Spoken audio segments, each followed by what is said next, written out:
Good afternoon, and this is Cali Cat Tap Talks, and I got Ed Farley here. And he's going to be talking about his story. So, Ed, you had a fantastic career from corporate strategy to beer industry. How do you describe yourself? How do I describe myself? That's a great question. Hi, Callie. Great to be here. Ed Farley, and I'm in the Washington, D.C. area. I describe myself, I guess, as from a business sense, a transformational brand strategist. And that comes from a long line of jobs and industries that, starting with beer, which is where we're here and why we're talking. But it's been a incredible experience across several different industries. And I've learned to love creating great brands and working with great brands and growing great brands and making great marketing for 6 different industries, as I said. So that's how I would describe myself. Generally, born and raised in the Midwest, kind of fun, like to have a sense of humor and just that kind of thing. Okay. We're going to have a good podcast here. You go. So, you've worked at Anheuser-Busch, a giant in the world of beers, right? What's one wild, fun, and forgettable story from your time there? And you can go ahead and talk about that Bud Light Lime if you want to. I gotta love Bud Light Lime. I have to say, there's no way I could take 20 years, almost 20 years at Anheuser-Busch and net it down into a story because there's so many stories. I had a really great opportunity at Anheuser-Busch early in my career, and I would have stayed forever, probably. But most of the stories that are worth telling are from my days in marketing around the world. I spent a lot of years working in Latin America, China, Western Europe, and all over the place, planting flags for Anheuser-Busch and growing that beer, primarily Budweiser, but other brands as well. We had some local agreements, some local contracts with local brewers in different countries. So I was given the opportunity to work with people in local countries building their brands as well as kind of a best practices partner. But some of the great stories are really from my marketing days growing a powerful brand like Budweiser in sort of a classic American image. We sold that brand as a classic American beer with a light, refreshing taste. And so it was kind of a combination of global, Western, fun, social image, just as surely as it was a quality beer, and quality being expressed in different countries in different ways. Refreshing being the sort of the output. Everybody thought it was refreshing, but everybody liked to think of its quality in different ways, and we had a story to tell. But the best stories are all about really the sports and entertainment marketing that we did in everywhere. We had the luxury of owning some of the world's greatest sports properties, the FIFA World Cup, the Olympics.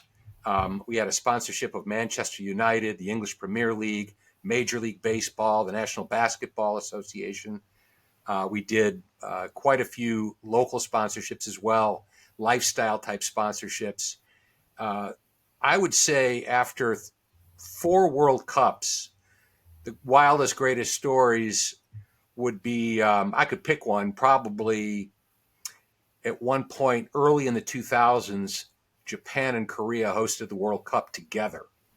And so there was a period where, as the lead sponsor of that tournament, and we were growing our business in both Japan and Korea at the time through different business models, but going over there and being a representative and creating fun and doing local promotions and driving sampling and purchase in bars and restaurants and supermarkets.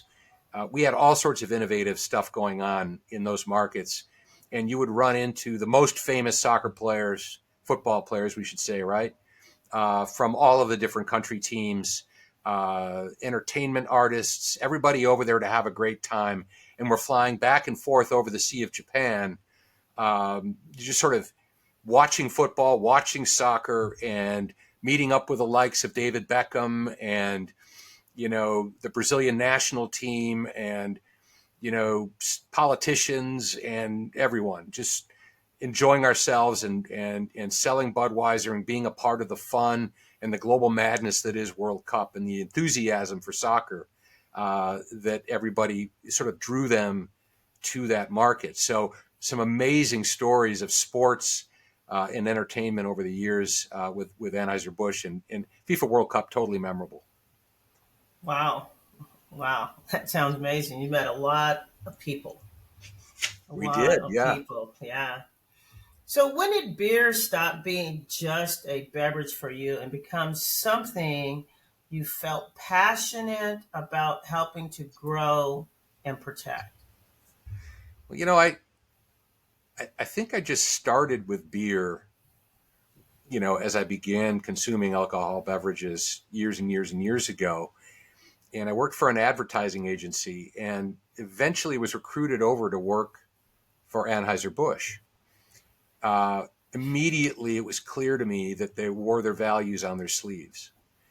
It felt enormously gratifying to be a part of that company and grow with it over 17, 18, 19, 20 years.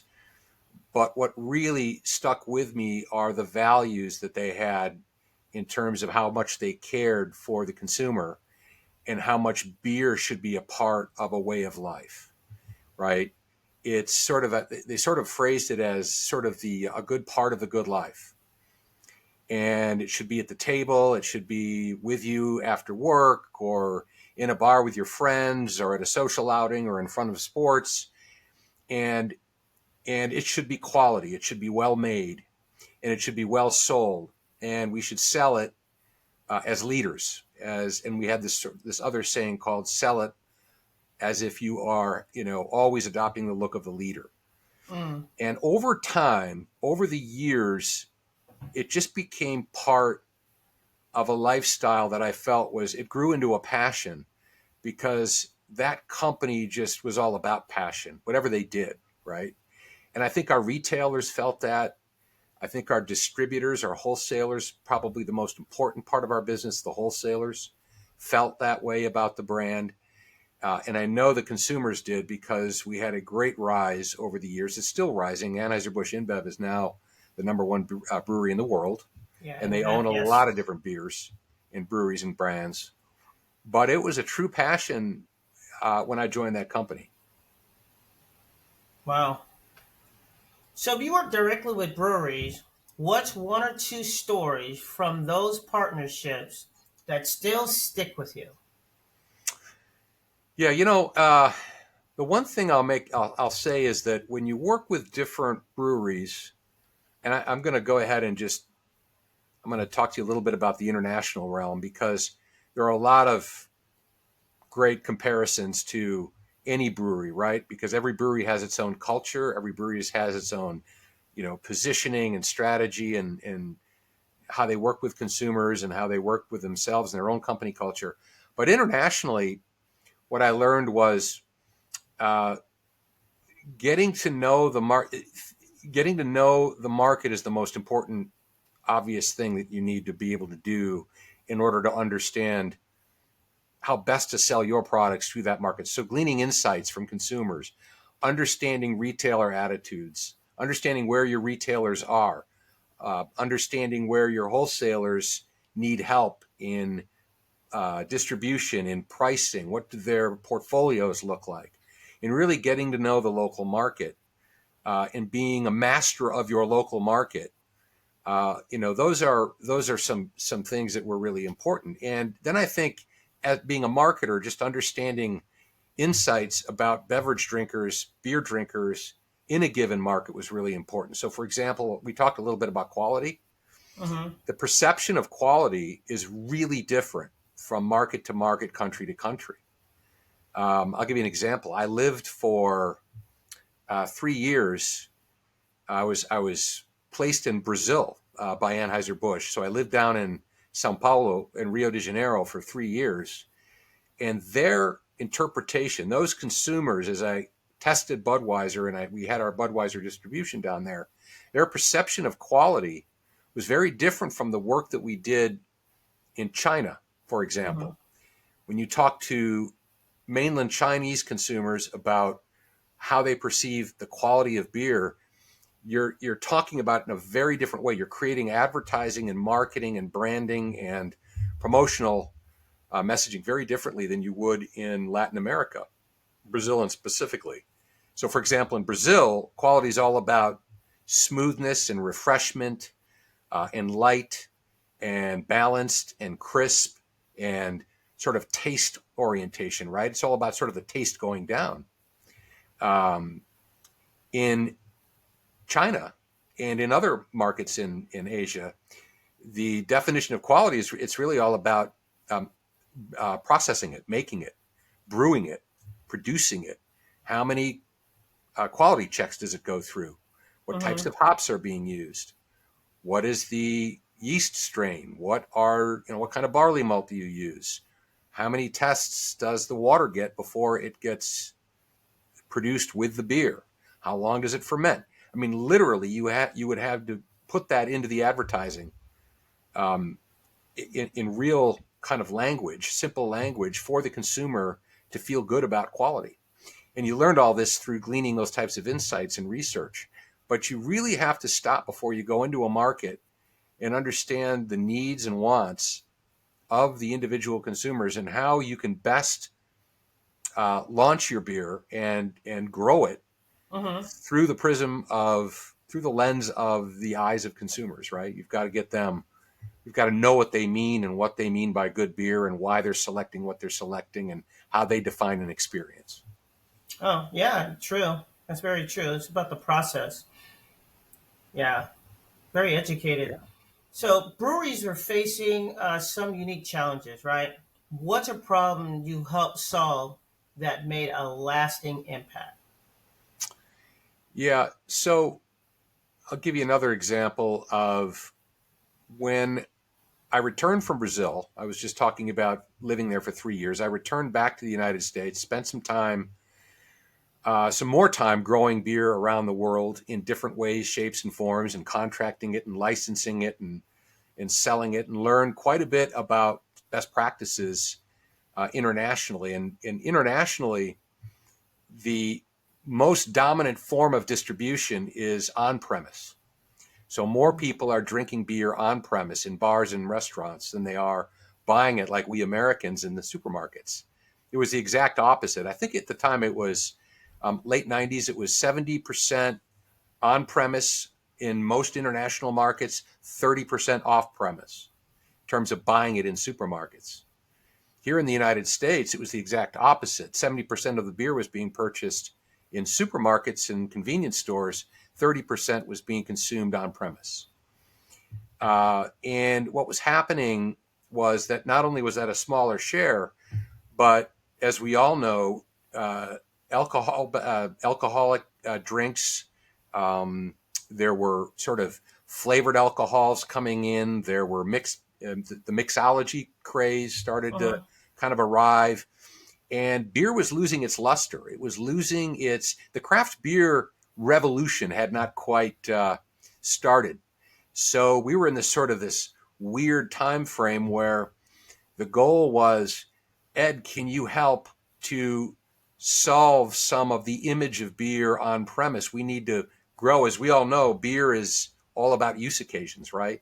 You get so many use occasions in a given week, and you want to, if you're a company like Anheuser-Busch, you want to maximize with your Mm-hmm. huge portfolio those use occasions.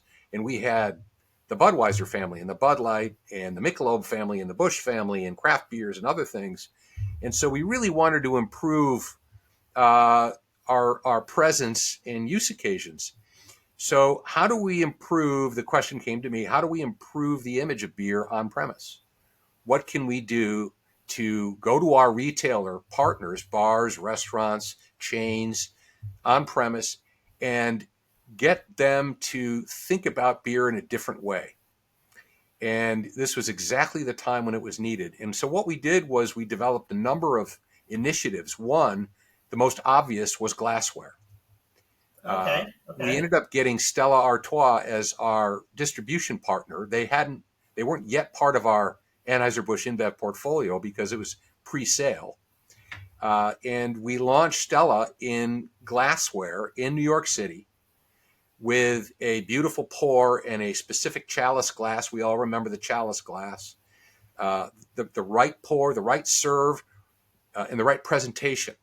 Mm-hmm. And we learned a little something from Stella, and we then began to expand that into other types of glassware for other beers. So we had bocks, and we had lagers, and we had stouts, and we had pilsners, and all the different types of beers merited different types of glassware, just as surely as they're doing it in Europe and places like Belgium and other places. So this was the idea of bringing international best practices back to the U.S. to improve the image of beer, sex it up a bit, right? Yes. And so that was the idea. Glassware was a hit.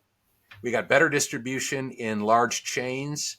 The bars were starting to really like it to the degree that they could buy the glassware and have it. We had some glassware programs, particularly with, if you remember, Michelob Amber Bach had a great glassware program. We really, and then when we started sort of entering into the international realm, Carlsberg, some other different brands that we brought into a distribution agreement, we were using those beers as well. Then the second initiative would be beer with food, beer and Oh, pairing. beer pairings, Yeah. but also beer as an ingredient. So the brewmasters, luckily at Anheuser-Busch, were incredibly extroverted and fun. And these guys, you would love these guys, Callie. You would go out with them. You would go to a restaurant and they would have the whole place thinking about beer pairings and beer cooked with food. And there'd be talks and side conversations and the owner would come out. Anyway, we decided to sort of institutionalize it into a program. Mm-hmm. So we brought a menu pairing program and a beer with food program, pairing program, and then of course an ingredient program into sort of the larger restaurant chains and then some into the smaller ones. And then we would do exclusive beer and food pairing, beer as a cooking ingredient combination experience at fine restaurants in major markets around the US. Again, for the publicity, for the press, for the sampling opportunity. And that really helped our image quite a bit. Again, thinking about the context now, this is the late 90s. Mixology is big, cocktails and, new ready to drink types of beverages are coming forward. So those things really improved our on-premise business quite a bit at Anheuser-Busch. So those would be two great examples. We did other things, but I would say the two most profoundly important ones were the glassware program and the beer with food, beer as an ingredient, because they were innovations and they were done at scale and they created real growth trends because they were something new and unique and different. And they got Yes. people engaged to enjoy the beer and it made it, and we wanted to bring it up to parity with wines and cocktails. Yeah. So people, I'm finding out, like something different because what they had is still stagnant, right? So they just want something completely different. They'll Right. try it, and if they like it, they'll stay with it. If they don't, they won't. So, That's yeah, right. yeah, Yeah. Innovation is really important in business. yes, I agree. And I'll bet you have a question or two about innovation. And I think that uh, in any business, especially consumer led businesses like beer, where you're just as surely growing the brand with your consumers. So it's kind of a partnership, right? Mm-hmm. Creators and influencers and beer tasters. You've got to be innovative, and you've got to think about it as a 360-degree effort, not just the tasting or the sampling, but the name and the awareness and the recognition, the beer advocacy, the community. There are a lot of ways to be innovative and think outside the box. And Oh, things are absolutely. changing. You've got to Yeah, innovate. I agree. Things are definitely changing. The marketing is changing Yeah, on how people perceive it. A lot of people spend more times on their phone, going through their reels or going through the storyline, and then advertising will pop up, or Somebody like me or you will pop up saying, "Hey, I got this new product," or "I got this new beer. This is what it tastes like," versus what they actually say it tastes like. And yeah, so I totally agree with you. So let's twist it up a little bit. Let's talk distribution. How different was it when you first started working with breweries compared to today? Oh my goodness. Very different. I think very different in some sense, Mm-hmm. but pretty much the same in others, right? Yeah. The beer business, you know, it's one of the greatest businesses you could ever be in, and I'm just so envious of people that are owning and courageously putting out the greatest beers that they can think and marketing them and getting them out there and getting tasting done and sampling done and people thinking about it. Um, and that's really been true since the beginning, right? It's not Mm-hmm. a business that has evolved in the fundamentals all that much. Um, what's evolved is the user base. People have evolved, right? Yes. We Yes. have a lot Yes. of we like to talk about Generation Z. I guess now we should talk about Generation Alpha, right? The really young Yeah. ones, then Z, and then Millennials, and then X, and then Boomers, and then I guess you'd call it the silent generation. But ultimately, they have you know, it's the palate has changed. Uh, People's preferences have changed. The beer market, in and of itself, has matured more in the last 20 years than I've ever seen or I've heard it being told has happened. For a Mm-hmm. long period of time, it was very static, very consistent, all through the 50s, 60s, 70s, 80s. It was a very static, consistent market with similar models. Um, Post prohibition kind of, lager preference. Large breweries were growing, smaller breweries were getting sort of, squashed out a bit. As the beer market matured through the 90s, uh, people started trying and innovating and trying new beers and craft brewing and microbrewing and all this great stuff occurred. But it also brought in all of the wines and mixology and everything else we talked about. And I guess that's a natural evolution.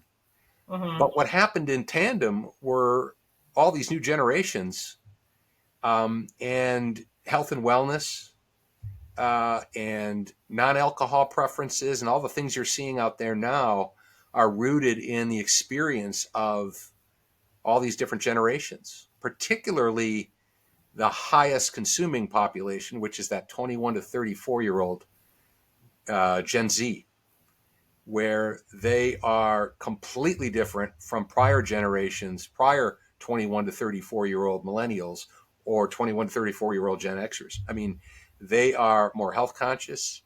They're not nearly drinking the level of the quantities of alcohol that prior Yeah. generations. They're trying new things. You want to talk about use occasions? My goodness, they're spreading it out, right? They're spreading themselves thin. It's a real difficulty, if you're selling exclusively beer, and so there, more reason to be innovative. Yeah. Yeah. They are drinking differently. Some want less alcohol, right? So they're drinking a lot of NA beers. So the NA beers have they're just going through the roof right now, which is a good thing. So they still want the taste, that palate taste of the beers, but they want something healthier. So they're putting that little healthier twist in there. So the NA beers are a little healthier than the regular beers, Yeah, right? they are. Yeah, Yeah. and it's interesting, Kelly, because I'm trying to. I think everybody's wrestling with the idea that which trend is more kind of is it taste preference? Is it alcohol? Is it ABV? Is it alcohol by volume? Right? Mm-hmm. Or is it um, where do brands come into play as well? And it's and then there's this whole sort of recognition that they're just far more health conscious. They're working out more. They're watching their caloric intake. They're healthier. I mean, all good things. Mm-hmm. And but I think that to be optimistic about it for all the brewers listening, um, you would have to say that beer is probably the most practical and still the most desired alcohol beverage on the market. And you would be fortunate to be selling it because it's been there for 10,000 years. It Yes. is changed and reshaped its way through decades. It will continue to evolve, but we just have to come to grips with generations and their preferences. It's what we talked about before. What insights do we have by market? And think about how to best serve them. And that's done through innovation and done the way that it's being done now, which, I mean, there's some fabulous stories out there with, I mean, everybody keeps talking, you talk about the non-alcoholic. Athletic has really taken the country by storm in the non-alcohol category because the taste and the AB and the obviously the health benefit of a non-alcohol is really taking shape with Gen Z and above. Quite frankly, they've got great numbers across the board Mm-hmm. with multiple generations. So they're doing something right. Um, and, you know, young drinkers are looking for authenticity, right? They're looking for, you mean what you say and you say what you mean and you taste how you say and you taste how you mean, right? Yep. They're savvy. Yeah, they're a little savvy. They're a little savvier than myself. I like the good taste of a beer. I I do like the, too. I love the I'm with you. flavors. A little more like that. I'm with you. So, if you're advising a brewery today on how to get their beer into more hands, which you kind of like said it a few seconds ago, Yeah. what would be your top distribution tip? You know, I think what I would do is I would be I would do a number of things, right? As a branding guy, as a marketing guy, I would think about branding in a sense that, and I talk a lot about in my business, purposeful, purpose-driven branding, right? Mm-hmm. How were you founded? What were the values that you put into the love and the care that you took to create the beer in the first place? How are you using your beer to make people's lives better and also society as a whole better? And think about purpose and distribution and image as one in a whole, right? Think about it as you are partnering with your consumers to make the world a better place. And this might sound Pollyannish, whatever, but there's a real desire amongst the heavier drinking, sort of 21 to 34-year-old audience for value and societal value and purpose when Mm-hmm. they consume anything. And that goes across multiple categories. But beer, you have a real opportunity. Um, you can be playful, you can be identity focused, you can be fun, but you can also stand for something. So I would think about purpose and connect that with your identity. If you're founder driven and founder led, you may have a great story as for why you became what you became. Or there may be a story about your community that you are tied into, which leads me to the second uh, recommendation, and that's building loyalty and relevance locally and being community driven, um, and thinking about production and brewing as a local endeavor, right? So these sort of call it farm to glass, local sourcing, sort of beer tourism experiences where you can bring Yes. people in. Those things are really important now because people are starting to name cities in the country where brands are synonymous, where you just absolutely quote unquote have to go to the brewery to try it because it's a whole experience in and of itself. Mm-hmm. So I would say be local in your storytelling, be local in your experience. Think about that whole farm to glass idea. If you're a smaller brewer, and really make a unique bond with your community.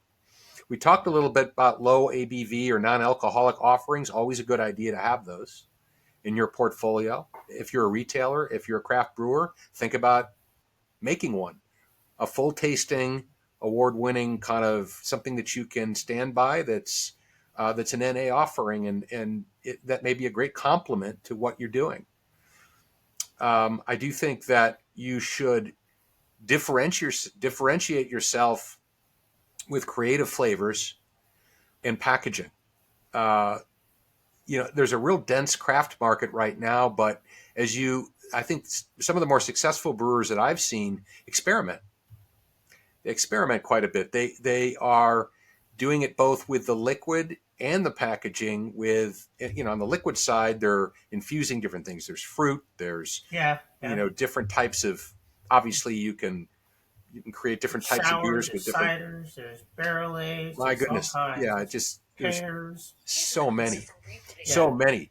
And then I think when you're talking about packaging, you have an opportunity. For example, I've seen a lot of cans, artist labeled cans, local artists crafting really interesting cans and bottles. People do murals. People create kind of a local identity and a community driven experience through local artistry. So you have an opportunity to kind of make it create sort of a tapestry of Make it fun. experimentation with both the taste and the packaging. Are you using packaging that differentiates yourself? I remember in Brazil, we were selling cans and long necks, right? Well, everybody was selling cans and long necks, but a big chunk of the market, the lower end market, was selling it in larger bottles because people like to drink together and they poured each other's beer. So they sold it in milliliters, right? MLs. Mm-hmm. So we called them the 700 mLs, which I guess would have been about a 20-ounce bottle, 22-ounce bottle that we called Big Bud.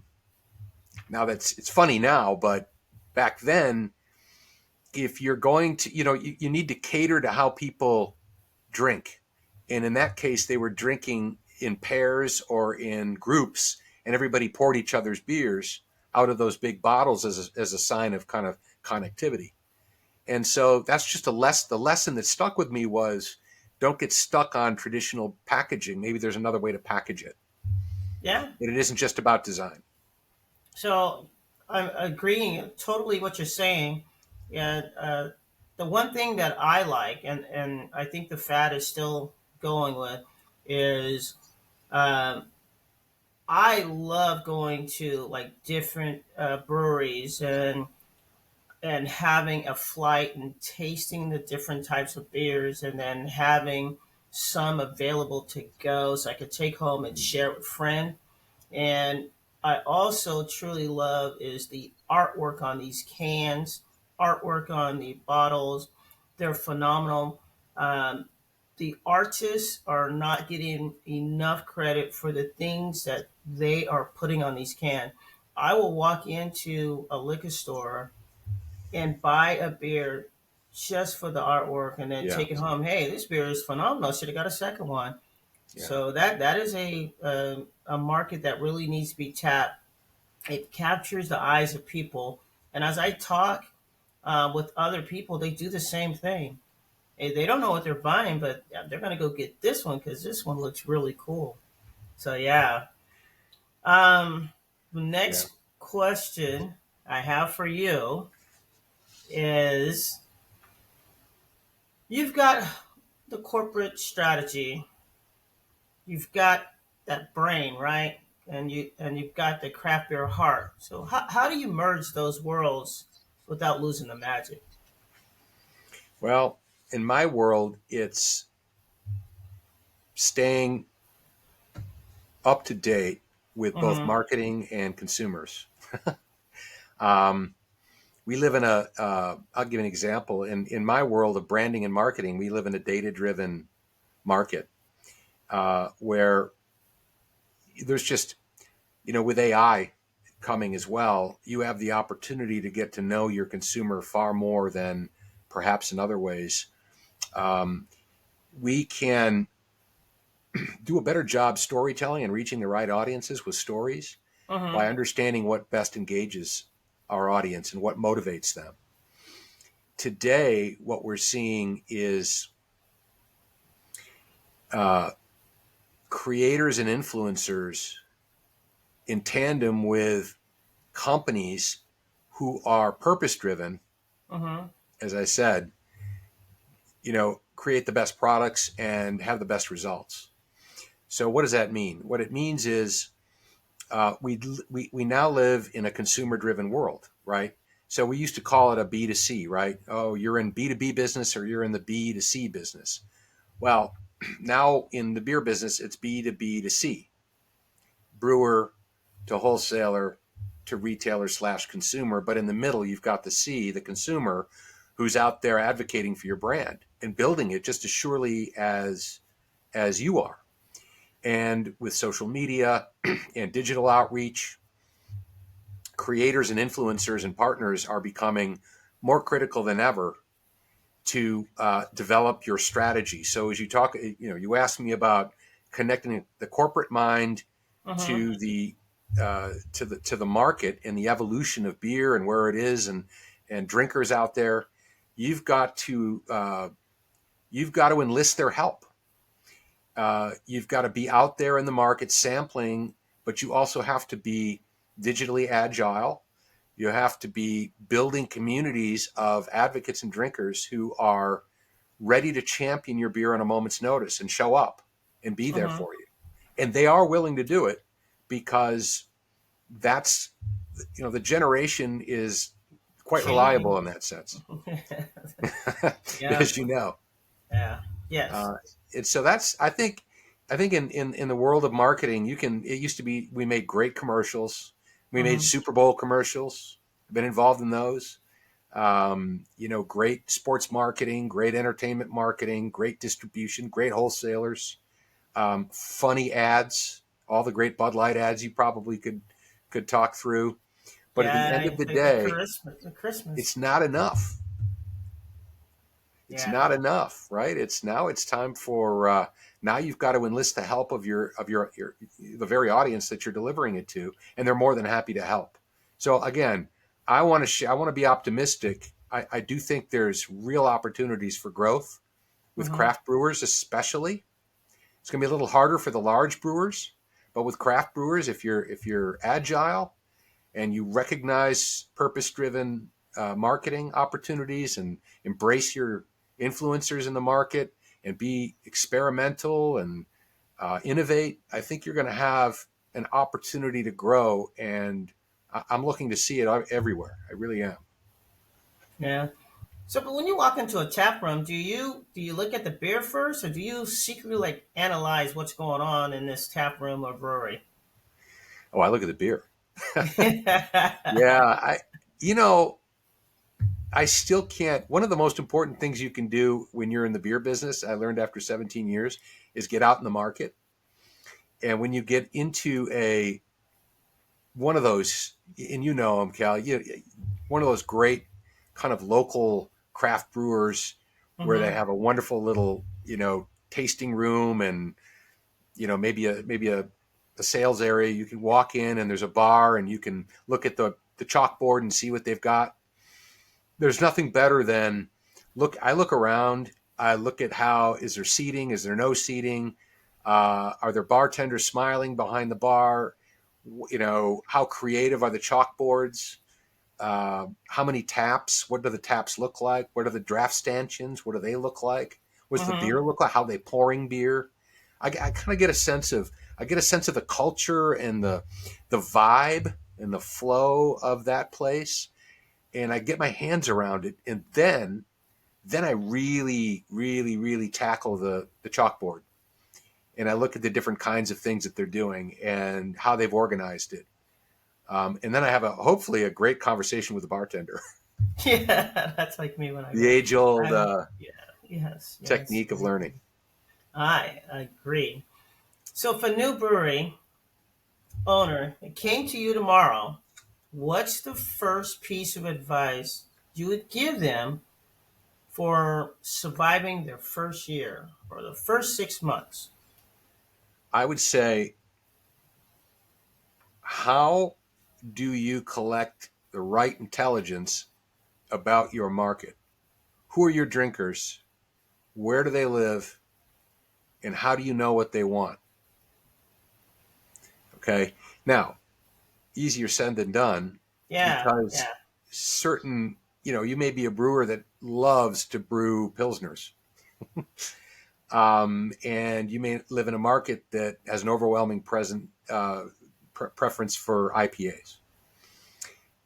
All good things to know, but I think it's the first thing I would say is know your market. And I would say, because it's a three-tier system, Mm-hmm. know your market and know your distribution. In market, by market, I do mean consumers and retailers. What are they looking for? We talked a lot about consumers and their preferences and how they like to drink and what their preferences are. There's going to be intelligence there, but also, where do you want to be, uh, and how do you intend to grow? And it's my recommendation that you would start small and grow outwards. Think of it like a bullseye, right? You start with an area, a geographic area that presumably has the right kind of profile with retail and consumers in that area. Mm-hmm. And then you deliver, and then you begin to kind of expand outwards, in under proof of concept, and begin to grow that way. Do not spread yourself too thin. It'll be difficult to get the beer there, get it there fresh, get it there with regularity, maintain your user base. But so I would say, and that worked for me for many years internationally in any market, and it's also kind of a classic brand management approach for growing outwards. Land and expand, right? You're sort of growing outward, but definitely know your market, know your retailers, visit them, ask them questions, taste the competition, get to know your market. That'd be the first thing you do, and start with one or two and see what you can do. Make sure you're purpose driven. Make sure you have the right story and personal brand positioning. I can help you with that. And then you've got to be savvy with your partners, and you've got to be savvy with creators and influencers to enlist them as partners to grow the brand. Yeah. And speaking of storytelling, what is the secret to telling a brewery's story so customers not only remember it, but they want to share it with their families and friends?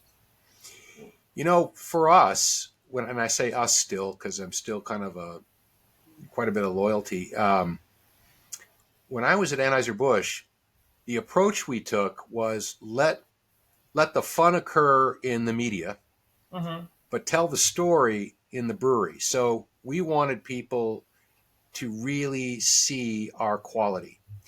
And quality meant that we had 12 breweries, and, great brewery tours. And sometimes we brought mobile breweries that demonstrated our brewing process, beechwood aging and everything, right, on Mm-hmm. site. So telling stories, I think it's important for any type of food item or beverage to tell the story of how it's made, and the love that goes into it, the ingredients, the process. I think that gets people both emotionally and rationally. What you want, though, to get their attention is the emotional. And that comes in telling, great, colorful, wild, fun stories about the beer and who drinks it and why you should go for it and look for it. And so there are a lot of ways that you can do that, and a lot of different positionings that you can enlist for different types of beers. But it was really a dual platform of telling a story. And we always Mm-hmm. called it kind of contemporary image and quality image. It was kind of a two-pronged approach, Mm-hmm. that helped us with some equal effort behind those two. Um, Okay. so yeah, and it's done differently in different markets. Yeah, that's quite understandable. So, where do you see the craft beer industry heading in the next 5 years, and how should breweries prepare themselves if you can see that far? Yeah. I think in the next 5 years, if the trends, it's going to be tough, right? Because in the Mm-hmm. next, there's a shift that I talked to you about, that shift of sort of that wellness shift. The latest Gallup report said that 54% of adults currently drink alcohol, which is the lowest in nearly 90 years. So alcohol overall, putting beer aside for a moment, is declining. Consumption's declining. And there's even a belief that moderate drinking is bad for the health. That Mm-hmm. surged to 53%. So I think that I said before that alcohol, it's survived for 10,000 years. It'll continue to be there. And I think it's important that the market innovate, and I think they will. I think that there will be an enormous focus on ways in which you can lower the alcohol content of beers, and finding tasteful ways that will expand all the flavors that we like, whether they're IPAs or stouts or bocks or pilsners or lagers, into lower alcohol versions. Mm-hmm. I think that you will see more competition from ready to drink, like all the ones we're familiar with, type beverages, mixed beverages in cans and bottles and different ways. So there'll be a lot of competition. I don't think beer's going anywhere. I just think I it don't has think to so either. evolve. I just think it has to evolve, and it's more of I think, expanding their portfolio into alternative versions of beer that are matching the tastes of a generation that's really big, right? I mean, Generation Z is really really big, and they're all in their sort of you know mid 20s into their 30s in the next few years. So you're getting a lot of people that are going to be continuing to have continuing to use beer, but I think it might be a little bit of a back to the future thing, where not only are you expanding the types and styles and maybe lowering the alcohol in different styles, but you're having to get it, um, a little bit what I was doing earlier that we were talking about, is sort of bringing, uh, sort of stewarding the image along a little bit, right? Mm-hmm. Beer and food, pairings, glassware, smaller servings, perhaps different packaging, different ways to create better profitability that don't sort of upend the system. I think styles will change. I think there'll be a lot of experimentation. I hope there is, into new flavors. I don't think that's going away, and I don't think it should. Yeah, because back in the day, they didn't have ciders. I don't Right. think they had sours. They didn't have fruited beer. And if they did, um, I didn't know about it because I wasn't born back in the day yet. So, Yeah. but I don't know. Things are changing, a lot of things. So, Yeah. based on the information that you just said, for any upcoming beer trends, styles, formats, or tech innovation, how do you really think it's going to shape the industry? I think it's good. I think the industry will be, if I had a crystal ball, which I don't, it Mm-hmm. sounds like it's going to be static for a while. I Okay. don't think the trends are necessarily looking like there's a lot of growth overall in the alcohol beverage industry. Beer's share of that has always been the largest. So we can all take a deep breath of relief that beer's share of the alcohol beverage market has been the largest. It's shrinking, but it's always been the largest. Mm-hmm. I think it's more. I think it's durable and versatile. But I do think that it will be. I think the most creative and the most innovative and the most growth-oriented beverage brewers, craft beer brewers, are going to be the ones that are around for the longest.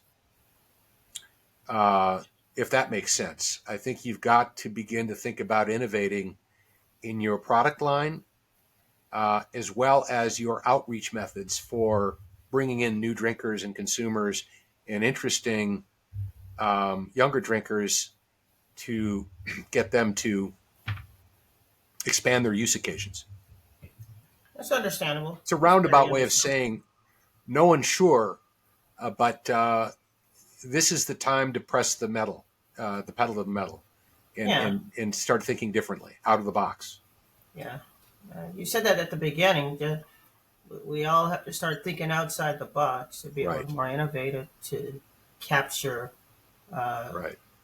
what the generation is bringing us right now. So, if your personality, this is a fun one here. If your personality and business style was a beer, what would it be and If why? mine was, Yeah.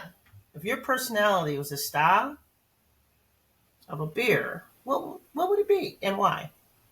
Would you be a Budweiser? Explain me why. Would you be a Bud Light Lime? Would you be a hazy? you know what I might be? I'm gonna go out there and say, so we had a partner when we were doing business in Ireland. Our partner was Guinness. Okay. The Guinness Brewery made Budweiser for distribution in Ireland, and that was our partner there. And when I think about the personality of a beer, for me, I would probably be a Guinness. Reliable, poured properly, so the presentation is there, right? You look really good. um, More importantly, though, that's all superficial. But most importantly, it's a social, engaging, bonding. Who doesn't love the Irish, right? Who isn't an Irishman on St. Patty's Day? And it's that spirit, right, of community Mm-hmm. and fun. It can be, you can dress up a Guinness and put it in a banquet just as surely as you can put it in a bar after work, right? It's the same pour. It's beautiful. It's got that foamy top that everybody's looking forward to it. You're splitting the G. Um, I'm Irish, and the Guinness is it's the pub where people come to meet, and it's like the Cheers bar for the old Cheers bar from the TV show. Yeah, That's what and I you can think you of. can find an Irish pub anywhere too. And you can find an Irish That pub here, and I like to go everywhere. So yeah, that's a good one it's a for good you. question. That's a good one for you. All right. So, what's the most memorable beer you've ever had, Oh my God. and where you? Let's see here. And where and when would you have it? The most memorable beer. Yeah. Okay, so let's keep in mind that there are a lot of stories after 20 years at Anheuser-Busch, and then all the years after that. Uh, yeah, I think that maybe the most memorable beer I ever had would have been early in my career at Anheuser-Busch, where I was able to bring some international guests back to St. Louis. St. Louis was the headquarters Mm-hmm. of Anheuser-Busch, right? And I was in Brazil, and I brought some big customers back to the United States, back to St. Louis, to get a view of the brewery. We had this big, beautiful campus and a big, beautiful brewery. And then we had this corporate headquarters. And in that corporate headquarters, we called it the corporate tasting room. And it was beyond belief. It was this beautiful paneled room with a big, long table. And every day, as you know, the Anheuser-Busch company was run for many, many generations of the Busch family. And while I was there was a guy named August Busch III. And August Busch III would try the beer every day to taste it and test it, and he'd bring beers in from all over the world to make sure the Budweiser tasted properly. And I brought these customers in. He invited them in with me to do a private tasting. And I'll never forget him sitting there. You could have shot a TV commercial, because he was a very German looking guy with just a big personality and a big, kind of a bigger than life presence. We actually Mm-hmm. shot a TV commercial with him. You can look it up. It's a great, he poured the perfect beer, the perfect Budweiser with the perfect head of foam, and that sort of, crisp, clean kind of Budweiser, just, ice cold, just, the condensation on the glass. It was this beautiful Budweiser. He poured one for all of my 5 guests and myself. And we're in that paneled room. And he said, I'd like to toast our partners from South America. It's great to have you here in the home of Budweiser, my ancestral home. And cheers to all of you. And he lifted the beer, and we all had that first taste. And it was after a long day, that first beer after a long day, you know how that tastes. Yeah.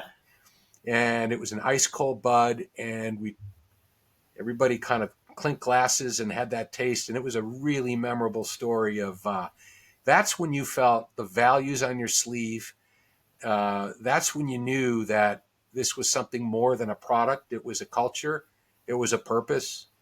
And I think they picked up on it, because some of those guests were journalists who went back and wrote a beautiful article in Brazil. Wow. That's actually a great story. So, with your business and what you do, how do explain your business and how do people get a hold of you? Yeah.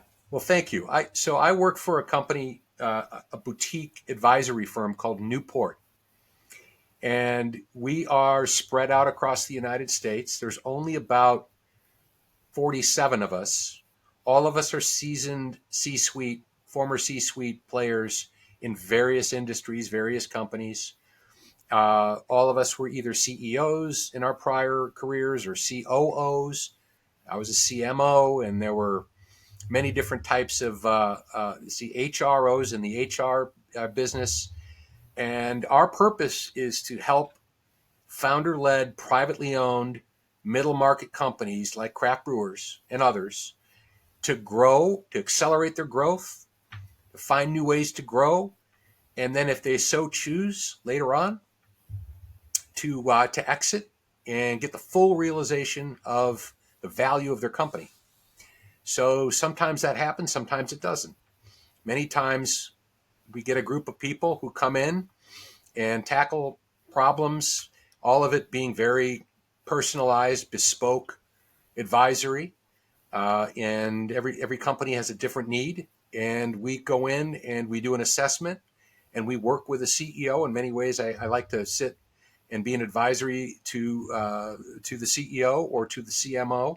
Maybe perhaps I'm a fractional CMO at the time, and help that company grow in new ways with new thinking, help them with their organization, help them mentor some of their people, or just simply give advice to and counsel to the CEO. And when he needs something different, I can bring a partner of mine in. We don't have junior staff, so very low. We only, low overhead. We're only a group of former C-suite advisors, as I said. So that's what we do, and we've got experience across a number of different industries. I happen to have a lot of experience in beer, but we do have others in healthcare and finance and other areas, technology, who we can bring in, who've had some amazing life experiences, who can solve problems in different ways. And many of those problems are transitive, right? I mean, different Mm-hmm. industries use best practices from other industries. So it's a really interesting group, a really knowledgeable group. You can get a hold of me by going to edward.farley at newportllc.com. That's my email address. Or you can find us on the web at newportllc.com. All right. Thank you. So, you brewers out there, breweries out there, and people that want to grow or people that are struggling, you guys need to get a hold of him. He's got a lot of knowledge. And if it's something finance, he's got 46 other people because he said there's 47 of them. And they have knowledge to help you to excel, to grow your brand, and get you out there. So right now, I'm going to take the time to say thank you, Ed. Thanks for being on the show. And this is Cali Cat Tap Talks, and I'm going to tap out. Thanks, Callie.